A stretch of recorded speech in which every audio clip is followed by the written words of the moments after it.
My husband of 3 years has been buying a second cup of coffee every single morning, but he always drinks his black and I hate anything but extra cream. We were the couple everyone envied. We shared everything, our passwords, our dreams, and that small, sun-drenched apartment in the city. When he started the new consulting job, I was so proud. He was working long hours, coming home exhausted, often falling asleep on the couch before we could even finish a movie. I thought I was being the supportive partner by letting him rest, by never questioning the late nights or the sudden influx of client dinners. But the coffee started appearing on our bank statements. Every morning at 7 a.m., I charged for 2 coffees. At first, I laughed it off. Maybe he was buying one for a stressed-out intern. It seemed like a kind, harmless thing to do. Then, I started finding the receipts in his car. They weren't just coffee. They were paired with croissants, muffins, and once, a small box of chocolates. I started checking his phone while he showered, a move that made my stomach turn with guilt. I found nothing. No suspicious text, no hidden photos, just endless emails about spreadsheets and project deadlines. Yet, the suspicion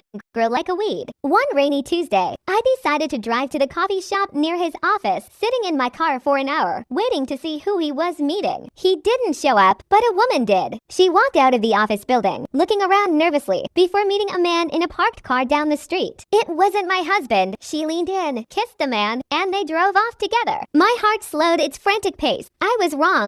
I thought, a wave of relief washing over me. He's not cheating. I'm just paranoid. When he got home that night, I hugged him tight, apologizing for my hidden doubt. I'm sorry I've been so distant lately, I whispered into his chest. I just felt like something was off. He pulled back, his eyes unreadable. It's fine, babe, really. I reached into his coat to hang it up, and my hand brushed against a small, velvet box in his pocket. My heart skipped. Was he planning to propose again? To renew our vows? I pulled it out, smiling, ready to apologize for everything. I opened the lid. It wasn't a ring. It was a pair of keys to a storage unit with a note tucked underneath. For when we finally leave them, it read in a handwriting that was definitely not mine. I looked up, and my husband was standing in the doorway, his face pale. Who is she? I asked, my voice barely a whisper. He didn't answer. He just started packing his bags, the silence in the room telling me everything I needed to know. I realized then that the coffee wasn't for an intern, and the secrets weren't about work, they were about a life he had been building while I was busy holding up the ruins of ours.